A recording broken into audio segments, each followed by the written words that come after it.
How to speak English through stories. Welcome, learners. Today, I want to talk to you about how to speak English with confidence. A lot of people can understand English when they read it or hear it, but speaking it feels like a big challenge. You might feel nervous, unsure, or even afraid of making mistakes. This is totally normal. Speaking a new language takes time, practice, and patience. In this conversation, I will share some useful tips and stories of people just like you who struggled to speak English but improved over time.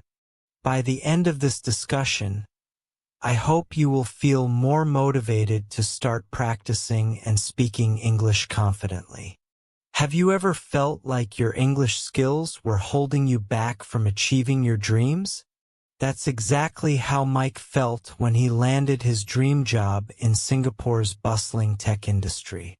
Despite having studied English for years in his home country of Vietnam, he found himself struggling to speak up during team meetings and casual conversations with colleagues.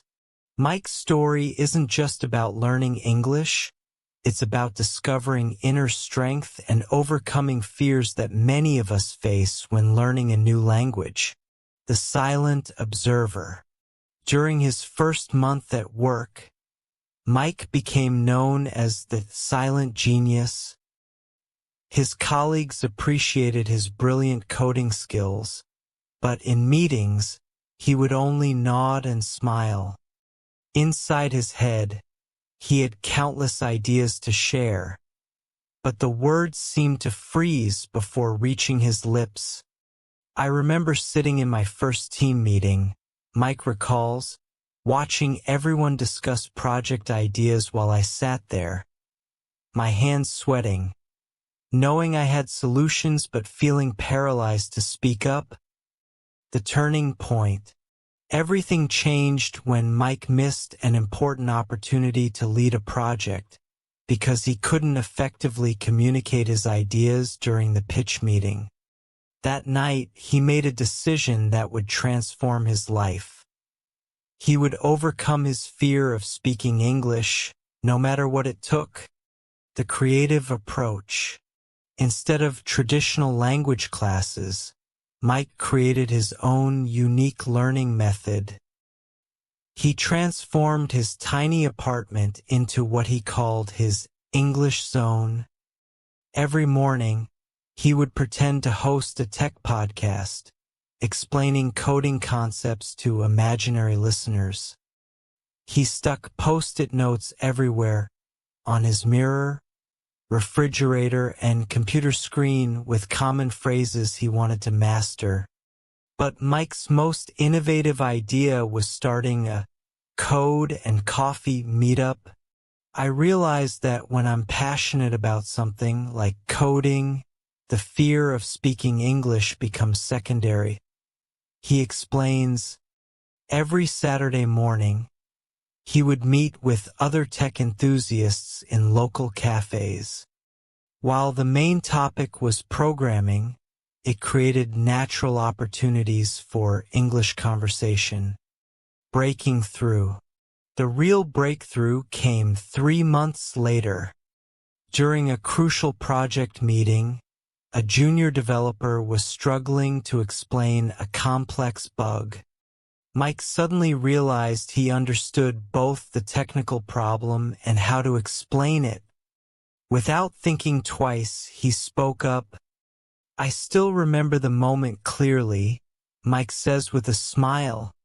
I wasn't speaking perfect English, but for the first time, I wasn't focused on my mistakes. I was focused on helping my colleague. The ripple effect. Mike's improvement didn't just help his career. It transformed his entire Singapore experience. He started joining his colleagues for lunch, made friends at local tech meetups, and even began mentoring other non-native English speakers in his company. Key lessons from Mike's journey. 1. Find your motivation. Mike's desire to contribute at work was stronger than his fear of making mistakes. 2. Create immersive environments. Turn your personal space into a learning space. 3. Connect your passions. Use topics you love as a bridge to practice English. 4. Focus on progress, not perfection. Every small step forward is a victory. 5. Help others. Teaching others can boost your own confidence. Mike's tips for English learners. Start with what you know. Mike advises, if you're good at something, use that as your foundation for practicing English.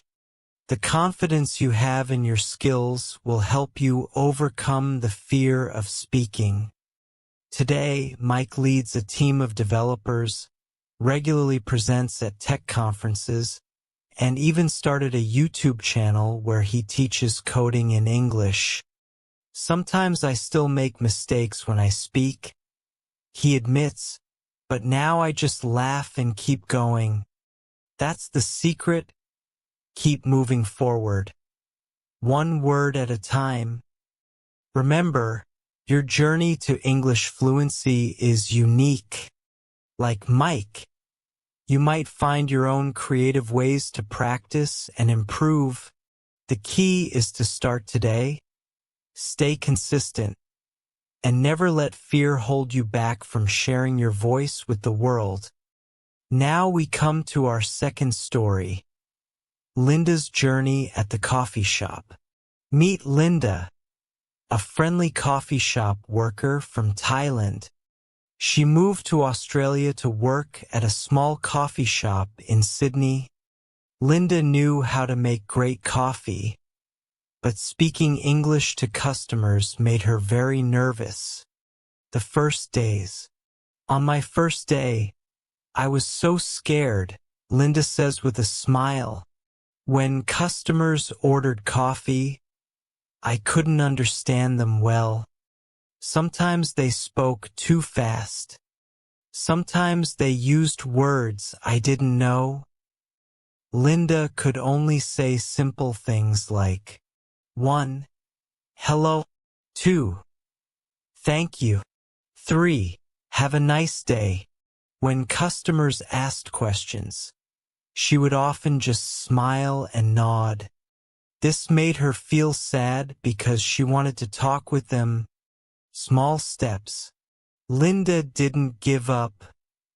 She started learning English in simple ways. 1. She wrote common coffee orders on small cards. 2. She practiced saying good morning to herself in the mirror. 3. She listened carefully to how other workers talked to customers. 4. She wrote down new words she heard each day. Every morning before work, I practiced saying things like, would you like milk in your coffee? And is that for here or takeaway? Linda remembers making friends with words. Linda had a kind manager named Sue. Sue helped her learn the names of everything in the coffee shop. 1. Cup sizes. 2. Different types of coffee. 3. Food items on the menu. 4. Basic questions from customers. Linda wrote these words in a small notebook. At home, she practiced saying them over and over. The friendly customer. One regular customer, an old lady named Mary, came to the shop every morning. She was very patient with Linda. She spoke slowly and always smiled. Mary taught me that it's okay to make mistakes. Linda says, when I said something wrong, she helped me say it correctly. She never made me feel bad. Getting better day by day. After a few months, Linda noticed changes. 1. She could take orders without feeling scared. 2. She understood when customers spoke at normal speed. 3. She could have short conversations with friendly customers. 4. She learned to joke and laugh with them. A happy surprise. One day, a new worker started at the coffee shop. This worker was also learning English. Linda realized she could help them. Teaching someone else made me feel good. Linda says, I understood how they felt because I was just like them a few months ago. Linda's tips for learning English. Linda wants to help other people who are learning English. Here are her simple tips. 1. Learn the words you need for your job first. 2. Practice speaking every day, even if you're alone. 3. Don't be afraid to make mistakes. 4. Write down new words you hear. 5. Find friendly people to practice with. Good things take time. Today, Linda can speak English much better. She still makes some mistakes, but she doesn't worry about them anymore. Her customers love her friendly smile and kind service. Now I can talk about more than just coffee, Linda laughs. I can ask customers about their day, talk about the weather, and even tell simple jokes. Linda's message to you. If you're learning English, remember this. Start small. Learn a few new words each day. Practice them whenever you can. Don't worry if you make mistakes. Everyone does. The most important thing is to keep trying. Linda's story shows us that you don't need to be perfect to start speaking English. You just need to 1. Be brave. 2. Practice every day. 3. Stay positive. 4. Keep learning. Remember, like Linda, you can do it too. Start with simple words and phrases, and day by day, you'll get better at speaking English. Now we come to our third story. Making friends on the morning train. Warm, friendly tone. Hi everyone. Today I want to share a special story about Emma, a young woman from China. Her story shows us that learning English can happen anywhere, even on your daily train ride to work. Emma moved to London for her first job as a computer programmer. She was excited about her new life, but there was one big problem. Even though she could read English well, speaking with people made her very nervous. Every morning, Emma took the same train to work. She would sit quietly, looking at her phone, while everyone around her chatted and laughed. She wished she could join their conversations, but the words just wouldn't come out. But then, something changed. One rainy Monday morning, an elderly lady sat next to Emma. The lady smiled and said, "Terrible weather today, isn't it?" Emma wanted to answer. Her heart was beating fast. Finally, she managed to say just 2 words. "Yes, rain."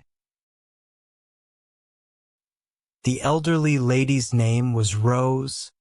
She didn't mind that Emma spoke little English. Every morning, Rose would sit with Emma and talk about simple things. 1. The weather. 2. Their breakfast.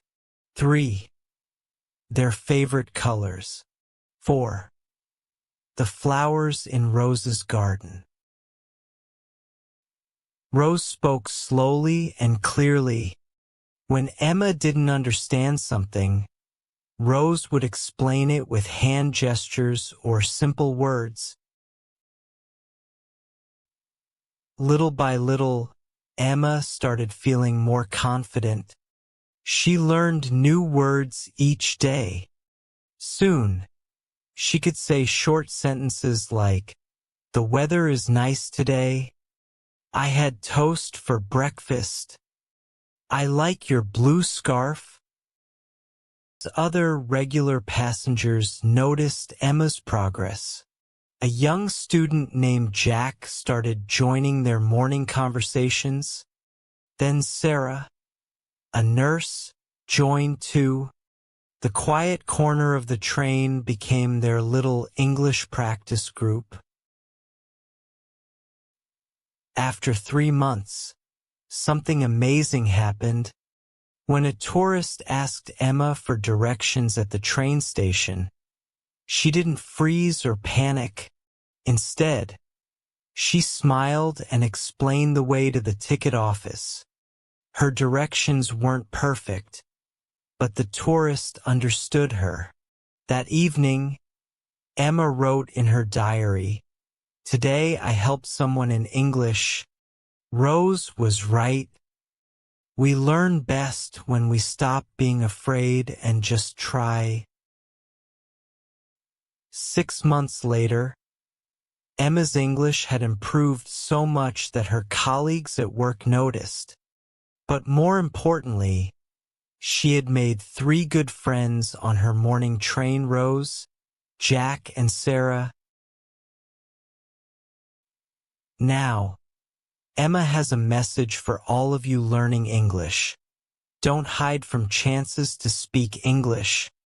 Start with small things like saying good morning or talking about the weather.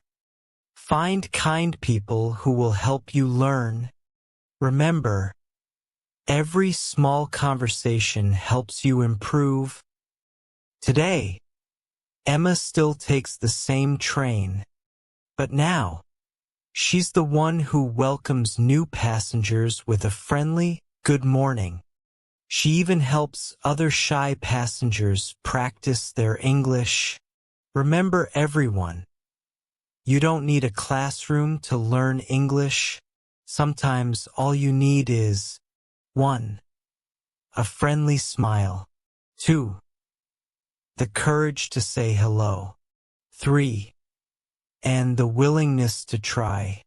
Learning English is like taking a train journey. You move forward one station at a time, and just like Emma, you'll reach your destination before you know it. Thank you for listening to Emma's story. Remember, your English journey starts with a single word, a simple hello, or even just a smile. Conclusion: becoming a confident English speaker takes time, practice, and patience, but it is absolutely possible. Just like Mike, Linda, and Emma, you too can improve your speaking skills by practicing regularly, finding supportive people to help you, and not being afraid of making mistakes. Remember to start small, enjoy the process, and be patient with yourself. You have everything you need to succeed in learning English. Keep practicing, stay motivated, and most importantly, have fun along the way. You've got this.